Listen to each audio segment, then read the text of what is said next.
ఆపోజిట్లో ఆలోచించు, అర్థమైపోయింది మ్యాటర్ నీకు. ఒకవేళ ఇది చేయకపోతే బంధించండి, నేను బంధిస్తాను అన్నాడు. అంటే బంధించకపోతే బంధింపబడవు. విడుదల చేయండి, నేను విడుదల చేస్తాను అన్నాడు. అంటే విడుదల చేయకపోతే విడుదలలోకి రావు. అందుకే రెండు చేయాలి. బలవంతుడైన వాడు బంధించిన వాళ్ళని మనం యేసు నామము చేత విడుదల చేయాలి. బలవంతులు ఉన్నారు భూమి మీద, వాడి బ్యాచ్. వాళ్ళు అనేక మంది మనుషుల్ని రకరకాల కట్లలో బంధించారు. నీ భర్త తాగుబోతుగా ఉన్నాడంటే, బయట పడాలనుకుంటున్నా కూడా బయట పడలేనంత బానిసైపోయాడు అంటే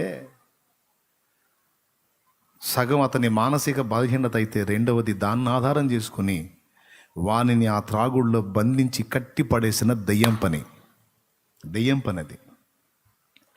నువ్వేం చేయాలి తెలుసా? నా భర్తను మార్చు ప్రభా, నా భర్తను ఆ త్రాగుడి నుంచి విడిపించు ప్రభా అని అడుగుతాం. ఇక నుంచి నువ్వు చేయాల్సింది ఏంటంటే, త్రాగుడు అనే కట్ల చేత నా భర్తని బంధించిన ఆ బంధకాలన్నిటినీ యేసు నామంలో తెంచేస్తున్నాను, నా భర్తని ఆ కట్లలో నుండి విడుదల చేస్తున్నాను అని పలకాలి.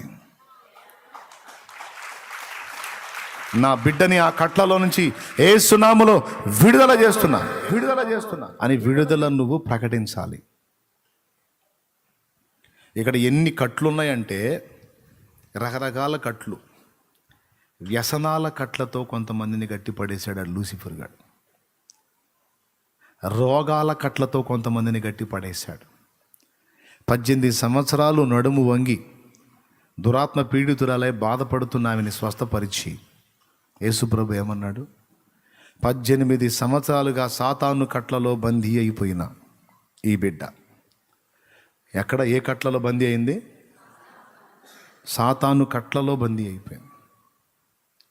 అంటే కట్టుగట్టేశాడు అన్నమాట వాడు.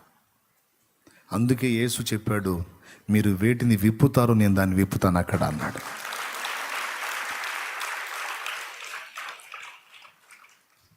అంటే సంవత్సరాలుగా రోగపు కట్లలో బందీలైపోయిన వాళ్ళు కూడా ఉన్నారని గుర్తించాలి. అందరికీ వచ్చిన జబ్బులన్నీ శరీరాన్ని బట్టి వచ్చినాయి కాదు, దురాత్మల వల్ల కూడా కొంతమంది జబ్బుల పాలై ఉన్నారు. శరీరాన్ని బట్టి కొంతమందికి రోగాలు వస్తే డెవిల్స్ వల్ల కూడా కొంతమందికి జబ్బులు వచ్చినాయి. వాటిని వెళ్ళగొట్టినప్పుడు, వాటిని బంధించినప్పుడు, ఆ బాధలో ఉన్న వారికి విడుదల ప్రకటించినప్పుడు, శరీరాన్ని బట్టి వచ్చినాయి అయినా సరే మనం వారికి విడుదల ప్రకటించినప్పుడు ఏమన్నాడు? నేను అక్కడ విడుదల చేస్తాను. అంటే నువ్వు ప్రకటించకపోతే చేయాతి కాదు, నువ్వు ప్రకటించు. ఇది ముఖ్యమైనదా కాదా? అసలు మనం దీన్ని పట్టించుకుంటామా? అసలు ఇది ఇంత సీరియస్ మ్యాటర్ అని తీసుకుంటామా మనం? గుర్తుపెట్టుకో, రోగపు కట్లలో కొంతమంది, అప్పుల బాధలలో, అప్పులు అనే కట్లలో కొంతమంది, ఆత్మహత్య ప్రేరణ, చావాలి అనే ఆలోచనలో కొంతమంది, అదొక దయ్యపు కట్టు. నిరంతరం అదే ఆలోచన కలుగుతూ ఉంటుంది. కొంచెం ఖాళీ దొరికినా ఉట్టి పుణ్యానికి సావు అనే ఆలోచన కలుగుతుంటుంది.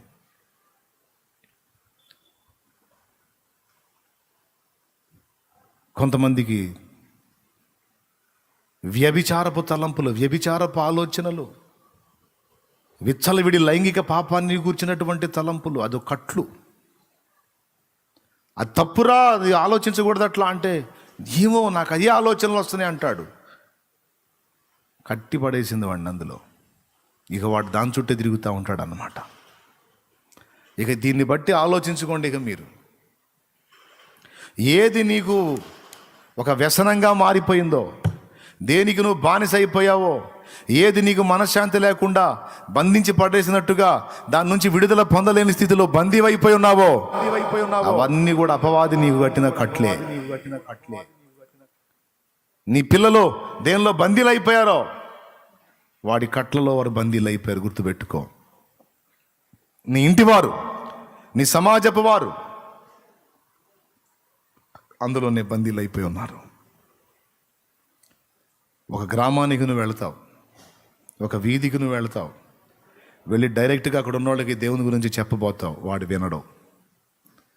ఒకవేళ విన్నా మొహమాటానికి సగం విన్న తర్వాత ఏది కీలకమైన మాట ఉందో వాడు ఆలోచించేది, ఆ మాట వాడికి నువ్వు చెప్పబోయేంతలో ఏదో ఒక డిస్టర్బెన్స్ వచ్చింది. ఎంతమందికి ఉంది అనుభవం? ఏదో ఒక అభ్యంతరం వచ్చేసిద్దా, ఆటంకం వచ్చేసిద్ది. చెప్పుకొచ్చి ఈ ఒక్క మాట వీడి చెవిలో పడితే వీడి ఆలోచనలో పడే అవకాశం ఉందన్న ఏ మాట ఉంటుందో ఆ మాట నువ్వు చెప్పబోయేసరికి వాళ్ళు లేచి వెళ్ళటమో, ఎవడో ఒకడు వచ్చి పిలవటమో, ఏదో ఒక శబ్దాలు రావటమో, ఏదో ఒక డిస్టర్బెన్స్ రావటమో, వాడి ఫోన్ రింగ్ అవటమో, ఆడికి సంబంధించిన వాళ్ళు పిలవటమో, లేకపోతే ఆడి కడుపులో నొప్పి రావటమో, ఆడు అర్జెంటుగా నేను వాష్రూమ్కి వెళ్ళొస్తానని పోవటమో, ఆడు పోయి వచ్చి మళ్ళీ వచ్చిన తర్వాత ఆ 2 ముక్కలు చెప్తానంటే ఈసారి వచ్చినప్పుడు నేను వింటాలే అని పోవటమో జరిగినాయా లేదా? అదే వాడికి ఒక సినిమా స్టోరీ చెప్పు నువ్వు. అదే వాడికి ఏదన్నా పక్కోడు చెడిపోయిన వారని చెప్పు, వాడి తిట్ట చేశాడంట అని చెప్పు. వాడి ఫోన్ రింగ్ అవ్వదు, వాడి కడుపులో నొప్పి అప్పటిదాకా ఉన్నా కూడా నువ్వు ఎప్పుడైతే ఈ లేకి మ్యాటర్ మొదలు పెట్టావో వాడికి స్వస్థత వచ్చింది. అర్థమైందా? అప్పటిదాకా వాడి విపరీతంగా నొప్పితో బాధపడేవాడు కూడా అట్రా అప్పటిదాకా వాయో అనేవాడు కూడా. అదే దయ్యపు స్వస్థత అన్నమాట. అదే నువ్వు దేవుని గురించి చెప్పేవాడికి అప్పటిదాకా ప్రశాంతంగా ఉన్నవాడు కూడా ఎక్కడైనా బాధ వచ్చింది. ఏం జరుగుతుందో ఆలోచన రాలేదా? ఏం జరుగుతుందో రాలేదా? అర్థం కాలేదా? చాలా చోట్ల చూసా. వాక్యం చెబుతానా, పల్లెటూళ్ళలో పోయి కూటం పెట్టి క్లైమాక్స్కి వచ్చిందాక వాళ్ళు ప్రశాంతంగా కూర్చొని వింటుంటారు. ఏదైతే టర్నింగ్ పాయింట్ ఉంటుందో, అసలైన విషయం ఏదైతే ఉంటుందో అది ఓపెన్ చేయబోయే ముందు గొల్లుమని లెగుస్తారు గొడవ. అప్పటిదాకా ప్రశాంతంగా ఉన్నోళ్ళే అన్యులు ఆ చుట్టుపక్కల కూర్చొని ఉంటారుగా, ఈ ఇళ్లలోకి పోయి కొట్టుకొని బయటకు వస్తుంటారు. ఒక ఇంట్లో కొట్టుకుంటే చాలు ఇక అన్ని ఇళ్ళు అటే చూస్తాయిగా. ఏదిరా అరే సుబ్బారావు ఇంటి కొట్టుకుంటారంట, ఇక్కడ నేను చెప్పేది పోయిద్దే. ఎందుకంటే ఇందాక బాగానే ఉన్నారుగా, ఏం జరిగింది? ఇక్కడ దృష్టి మళ్ళీపోతుంది. నేను గమనిస్తూనే ఉంటాను. అప్పుడు దెయ్యాలు నవ్వుకుంటాయి అన్నమాట. అంటే మీకు కనపడవు కానీ నాకు కనపడతాయి. మా ఊరు వచ్చి మా దగ్గరికే వచ్చి ఇన్ని సంవత్సరాలుగా వీళ్ళందరినీ కష్టపడి చెడగొట్టుకొని ఒక్కొక్కరిని కట్టేసి అందుని కూర్చోబెడుతురే, నువ్వు వచ్చి అంత సింపుల్గా ఓపెన్ చేసుకొని పోదా అనుకున్నా.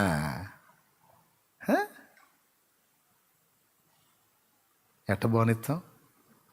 నీ బాధ్యత ఏందో మీకు అర్థమైంది. నువ్వు బంధిస్తేనే నేను బంధిస్తాను అంటే, నువ్వు బంధించకపోతే అవి బంధించబడవు. ఇక్కడ నువ్వు నీ కొడుకైనా కూతురైనా పిల్లలైనా పెద్దోళ్ళైనా వాళ్ళు కట్లలో ఉన్నారు అన్న సంగతి నీకు అర్థమైతే నువ్వు చేయాల్సింది ఏంటంటే, ప్రవ్వా వాడిని విడిపించు ప్రవ్వా కాదు. నీకు ఇవ్వబడిన అధికారం గుర్తెరిగి, ప్రవ్వా వాడు సాతాను కట్లలో బందీ అయి ఉన్నాడని అర్థమైంది, వాడిని ఆ కట్లలో నుంచి యేసు నామములో విడుదల చేస్తున్నాను ప్రవ్వా. కట్లలో ఉన్న వాళ్ళనేమో విడిపించాలి. కట్లు కట్టి పడేసిన శక్తులు ఉన్నాయా దురాత్మలో, వాటినేమో బంధించాలి. బలహీనులను విడిపించాలి, బలవంతులను బంధించాలి. ఇది టైటిల్. స్తోత్రం. బలహీనులైపోయి బందీలైపోయారు చూశారు, వారిని విడిపించాలి, బలవంతులను బంధించాలి. నువ్వు సంఘంలో ఉన్నవాడిని వెలివేశావంటే ఇంక వాడు అంతే అన్నాడు కదా. అలాగే వెలుపుట్టున్న ఒకడిని సంఘంలోకి స్వీకరించావంటే వాడు కూడా సంఘంలో ఇంతే స్థిరపరచబడతాడు. అలాగే దురాత్మలు ఏవైతే మనల్ని శోధిస్తున్నాయో వాటిని బంధించడం నేర్చుకోవాలి. ఇప్పుడు ఇక నువ్వేం చేయాలో ఇక నీకు చెప్పేశా. దేవునికి స్తోత్రం. ఉద్యోగం నీకు రాకుండా మానసికంగా ఒత్తిడికి గురి చేసి చీనా బతుకు అనేటట్టు నీకు ఇరిటేషన్ పుట్టియడానికి నిన్ను అడ్డగిస్తున్నది వ్యక్తి కాదు, కొన్ని శక్తులు. నీ జీవనోపాధి సంబంధమైనటువంటి విషయాలలో నీకు వైఫల్యాలు కలిగించి మానసిక క్షోభకు గురి చేసి ఒక పక్క నీ పని ముందుకు పోకుండా చేసి మరో పక్కన వ్యక్తులు వచ్చి నిన్ను ఒత్తిడి చేసేటట్టు చేసి ఒక భయంకరమైన మెంటల్ టార్చర్కి నిన్ను గురి చేస్తున్న ఏ వ్యక్తులు కాదు, శక్తులు, కొన్ని దుష్ట శక్తులు. ఈరోజు ఆ రహస్యాన్ని దేవుడు నీకు విప్పేశాడు, ఓపెన్ చేశాడు. నువ్వు చేయాల్సిందేందో, నీ కర్తవ్యం ఏందో ఇప్పుడు నువ్వు గ్రహించాలి. ఇక్కడే కూర్చున్న వాళ్ళే కాదు, లైవ్లో వీక్షిస్తున్న వాళ్ళు కూడా గుర్తుపెట్టుకో. ఏ ప్రాంతానికైనా సువార్తకు వెళితే దైవజనుడా, ఆ వ్యక్తులు తేడా అనుకోవద్దు, వాళ్ళని వెరపిస్తున్న ఆత్మలు ఉన్నాయి. బైబిల్ మొత్తం కూడా ఆది కాండం నుండి ప్రకటన గ్రంథం వరకు ఈ దురాత్మల గురించి, సాతాను గురించి మాట్లాడుతూనే ఉంది బైబిల్. ఆది కాండంలో అయితే 3వ అధ్యాయంలోనే మనోడు కనపడతాడు. ప్రకటన గ్రంథంలో 13లో మళ్ళా దెయ్యాలు కనపడతాయి. ఆది కాండం 3లో స్టార్ట్ అయినోడు ప్రకటన గ్రంథం 13తో సహా కనపడతాడు వాడు. అంటే మొదటి పుస్తకం నుంచి చివరి పుస్తకం దాకా మొత్తం బైబిల్ మొత్తంలో కూడా చాలాసార్లు మన శత్రువుని గురించి క్లియర్గా రాస్తుంది. కాబట్టి అవిశ్వాసుల్లాగా, అజ్ఞానుల్లాగా, లోకస్తుల్లాగా టేక్ ఇట్ ఈజీగా తీసుకోవద్దు. నీ కార్యాలు విఫలమవుతున్నాయంటే కుట్రవాడిదే. ఆర్థికంగా నువ్వు దీవించబడకుండా, ఆ బ్లెస్సింగ్ నువ్వు పొందకుండా ఆపబడుతున్నావంటే కుట్ర జరుగుతుంది అక్కడ. చావాలి, ఎవరు నన్ను ప్రేమించట్లేదని ఇరిటేషన్ వస్తుందంటే కుట్ర, అటి కుట్రే. పరస్పరం ఇంట్లో పోరు పోరు పోరు ఆహాన్ని రెచ్చగొట్టి ఇంట్లో ఎప్పుడు గొడవ గొడవ గొడవ, అల్లరి అల్లరి, భర్త భార్య, భార్య భర్త, పిల్లలకి తల్లులకి, తల్లులకి పిల్లలకి, ఇంట్లో ఎప్పుడు పోడు పోడు పోడు కల్పించేది అయ్యే. ఈ గుర్తుబట్టి తెలివిగా కనీసం ఇంట్లో ఒకళ్ళైనా మోకాళ్ళుని బంధకాల్లో ఉన్న వారి కట్లు విప్పటం, బంధించి పెట్టిన దురాత్మలను ప్రార్థనలో, విశ్వాసంతో, యేసు నామముతో, యేసు రక్తంతో బంధించటం నేర్చుకోవాలి. ఈ ప్రాముఖ్యమైన విషయం మీ అందరికీ గ్రహింపులోకి వచ్చిందని నేను అనుకుంటున్నా. ఇలా చెప్పడానికి ఇంకా బోలెడని సంగతులు ఉన్నాయి. ప్రాక్టికల్గా నేను అనుభవించిన విషయాలు ఎన్నో ఉన్నాయి వాటి నుంచి. కాబట్టి ప్రియులారా, మీరందరూ గ్రహించి ఇక ఇప్పుడు మీరు అంచనా వేసుకొని చూసుకోండి. మీ ఇంట్లో పరిస్థితులు, మీ ఒంట్లో పరిస్థితులు, మీ మానసిక పరిస్థితులు, మీ కలిగే ఆలోచనలు, మీ కలిగే అనుభూతులు, మీ పిల్లల పరిస్థితులు, నీ భర్త పరిస్థితి, నీ భార్య పరిస్థితి, అసలు ఎవరెవరు ఏ విధంగా ఉన్నారో, ఎవరు ఏ విధంగా రేపబడుతున్నారో ఆలోచించి సాతాను కట్లలోంచి నీ వారిని విడిపించి పరిశుద్ధాత్మ వశానికి అప్పగించు. ప్రతిరోజు నా ప్రార్థనలో చేస్తాగా ఖచ్చితంగా చేస్తా. భూమి మీద సాతాను కార్యాలు బంధించబడాలి, దురాత్మల కార్యాలు నిష్ఫలమవ్వాలి, నిర్వీర్యమవ్వాలి. పరిశుద్ధాత్మ నీ కార్యాలు బలంగా జరగాలి భూమి మీద. తండ్రి, నీ పరిశుద్ధాత్మ కార్యాలు విడుదల చేస్తున్నా యేసునామములో భూమి మీద. నీ పిల్లల్ని అడ్డగించే దుష్ట శక్తుల్ని, వాటి కార్యాలని బంధిస్తున్నా యేసునామములో. మరి నేను ఈ మాట అనకపోతే అక్కడ ఓపెన్ కాదు. నువ్వు కదిలితే నేను కదులుతాను అన్నాడు ఆయన. నువ్వు అడుగు పెట్టరా నేను ఇస్తానన్నాడు ఆయన. ఇప్పుడు ఎవరికి వాళ్ళు ప్రార్థన చేయండి. బంధించండి శత్రువు కార్యాలను యేసునామములో. కృంగదీసేటువంటి ఆలోచనలు కలిగించే దురాత్మలని, నిరుత్సాహం, నిరాశ, కార్యాల్లో వైఫల్యం, ఆత్మీయ జీవితంలో దిగజారిన స్థితి, శరీరంలో బలహీనత, ప్రకృతి ధర్మానికి విరుద్ధమైన పరిస్థితులు, అన్నిటినీ దేవుని ముందుంచి దుష్టాత్మల కదలికల్ని బంధిద్దాం. వాటి శక్తుల్ని నిర్వీర్యం చేద్దాం. దేవుని బిడ్డల్ని విడుదల చేద్దాం. కట్లలో బందీలైపోతున్న వారిని బంధకాల్లోంచి విడిపిద్దాం. నోరు తెరిచి పలుకుదాం, ప్రభువా ఈ కార్యము చేయి. ఇదిగో నా బిడ్డ సాతాను కట్లలో బందీ అయ్యాడు, వాడిని విడిపించు. ఓ తండ్రి, నా ఇంటి వారిలా సాతాను కట్లలో బందీలైపోయా.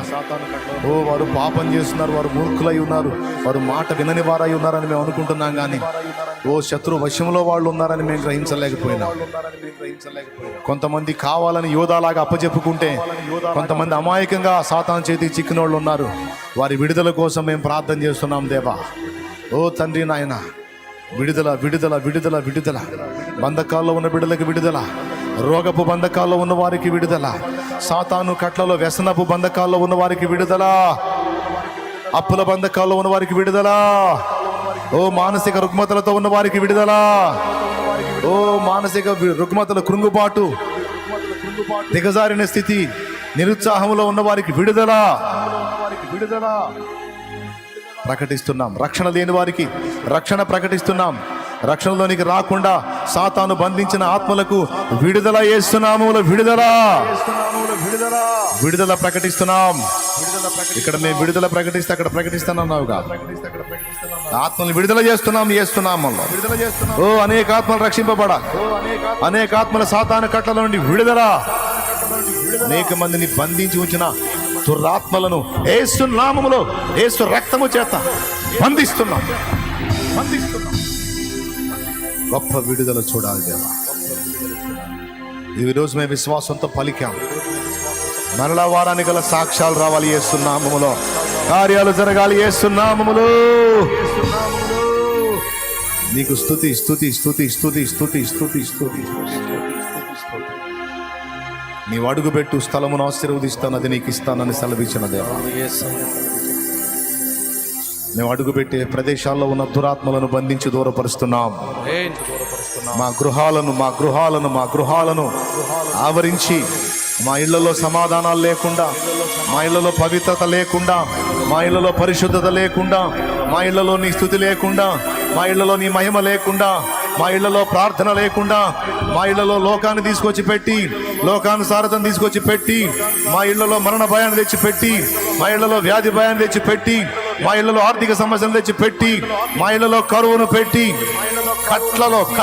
కట్లలో బంధించిన దుష్ట శక్తుల కట్లు యేసు నామములో తెంచివేస్తుంది.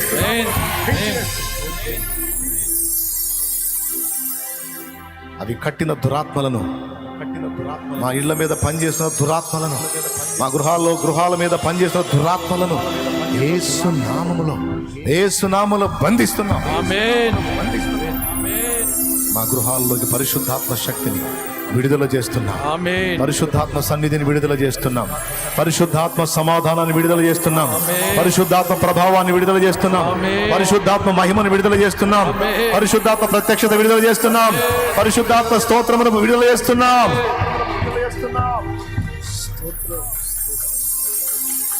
బంధకాల్లో వ్యసనాల్లో ఉన్న వారికి విడుదలను ప్రకటిస్తున్నాం. అలవాట్లు దుర్వ్యసనాల్లో ఉన్న వారికి విడుదల ప్రకటిస్తున్నాం. ఓ వాటి మీద జయం రావాలి. ఓ వాటిలో ఈడ్చుకెళ్తున్న దురాత్మలు ఏమున్నాయో అవి బంధిస్తున్నాం యేసునామములో. వాటిని బంధిస్తున్నాం యేసునామములో. మా ప్రార్థన ఆలకించుతా. మేము నీ వైపు తిరగకుండా, నీతో ఏకాంతంగా గడపకుండా, ప్రార్థన చేయకుండా, వాక్యం చదవకుండా, సువార్త ప్రకటించకుండా, పరిశుద్ధుల సహవాసంలో ఉండకుండా మమ్మల్ని బలహీనపరుస్తున్న దురాత్మలను, అంధకార శక్తులను, సాతాను శక్తులను యేసు నామములో బంధిస్తున్నాం. యేసు నామముతో బంధిస్తున్నాం. అవి కట్టిన కట్లలో నుంచి మాకు విడుదల ప్రకటించుకుంటున్నాం. మా వారికి విడుదల ప్రకటించుకుంటున్నాం.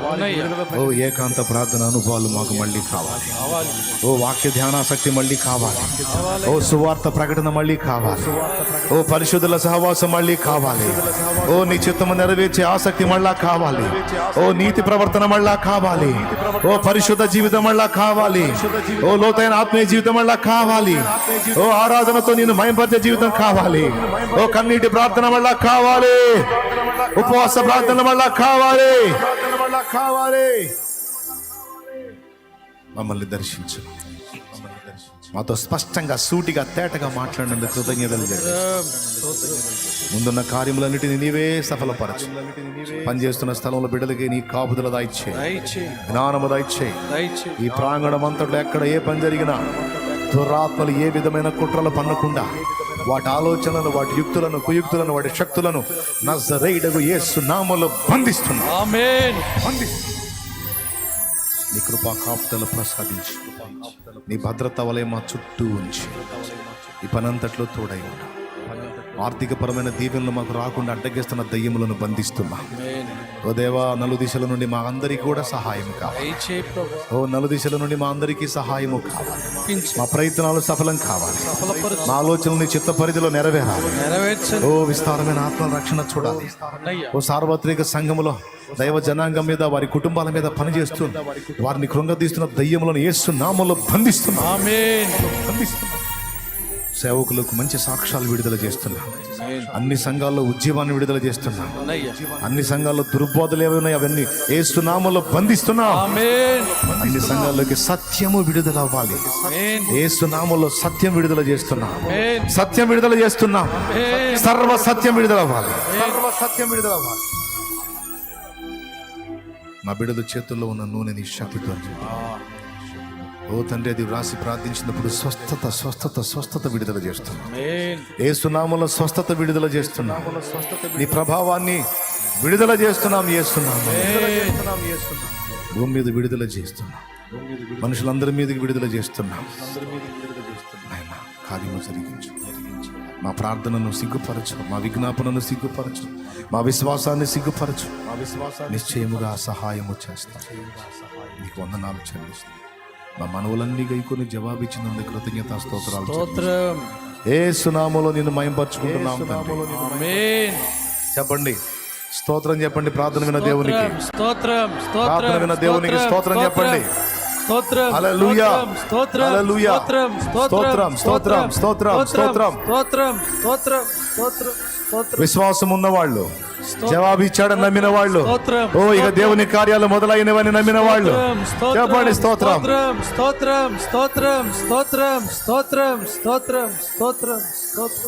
ఆమేన్. మన తండ్రి అయిన దేవుని ప్రేమ, ఆయన ప్రియకుమారుడు, మనందరి ప్రాణప్రియుడు యేసయ్య శాశ్వత నిత్య కృప, పరిశుద్ధాత్మతోడి మనోహర దివ్య సహవాసం, సమాధానం, శక్తి సమకూడిన మనకు సకల పరిశుద్ధులకు సార్వత్రిక సంగమంతటికి మనందరం నిత్యత్వంలో చేరు పర్యంతం, ఆయన రాక పర్యంతం సదా తోడే మనందరికీ నడిపించును గాక. ప్రవేశ రక్తమునకు జయం. ప్రవేశ రక్తమునకు జయం. ప్రవేశ నామమునకు సంపూర్ణ విజయం కలుగును గాక. ఆమేన్.